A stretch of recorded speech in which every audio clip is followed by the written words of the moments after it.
যারা বিচারক আছে বলবে সব ঠিক আছে, নাম তুলে দাও, তখন তো বিজেপি চলে এলো। তাহলে আমরা যে বিজেপিকে রুকার জন্য মমতাকে এনেছিলাম, সেই মমতা আজকে আমাদের কি করছে? গতকালকে দেখছি একটা ভিডিও কিন্তু ব্যাপক হারে ভাইরাল চলছে।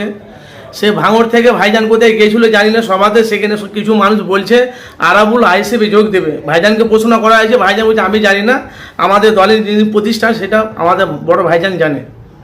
সেটা কি আপনি কি বলছেন, সেটা নিয়ে কি বলছেন আপনি? এরা কিন্তু যারা বিচারক আছে বলবে সব ঠিক আছে, নাম তুলে দাও, তখন তো বিজেপি চলে এলো। তাহলে আমরা যে বিজেপিকে রুকার জন্য মমতাকে এনেছিলাম, সেই মমতা আজকে আমাদের কি করছে? এটা ভাবার বিষয়, এটা দেখার বিষয়।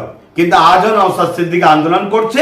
তাই নওশাদ সিদ্দিকী বলেছে রাজ্য সরকারের যদি এই ব্যাপারে কড়া হস্তক্ষেপ নেয়, আমরা তার সহযোগিতা করবো। তার কড়া পদক্ষেপ তো একটাই, যে আগে 60 লক্ষ লোকের সমস্যা সমাধান হবে, তারপরে ভোট। তার আগে ভোট নয়। তাদের 2 বছর মমতা যদি থাকে, 2 বছর বসে থাকুক, ভোট হবে না। এখন ভোট কথা বুঝে আসছে না?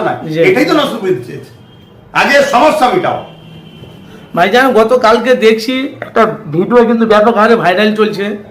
সে ভাঙড় থেকে ভাইজান কোথায় গিয়েছিল জানি না, সভাতে সেখানে কিছু মানুষ বলছে আরাবুল আইএসএফে যোগ দেবে। ভাইজানকে প্রশ্ন করা হয়েছে, ভাইজান বলছে আমি জানি না, আমাদের দলের যিনি প্রতিষ্ঠান সেটা আমাদের বড় ভাইজান জানে। সেটা কি আপনি কি বলছেন, সেটা নিয়ে কি বলছেন আপনি? এরকম কোন জিনিস আমার ক্লিয়ার আমার কাছে সেরকম ব্যাপক হারে ভাইরাল চলছে ভাইজান গতকাল থেকে। আচ্ছা আচ্ছা, এই বিষয়টা আগে তদন্ত সাপেক্ষ ভালোভাবে জানতে হবে। যদি আসে কি আপনি ওনাকে নেবেন? নেওয়া না নেওয়া পরের বিষয়, আগে জানার বিষয়।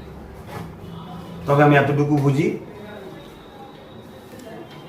বিজেপি যেভাবে মুসলমানকে শেষ করতে চাইছে, সেই জায়গায় মুসলমানদেরকে ভাবতে হবে। আমি এটা বুঝি, বাকি কথা পরে বলবো।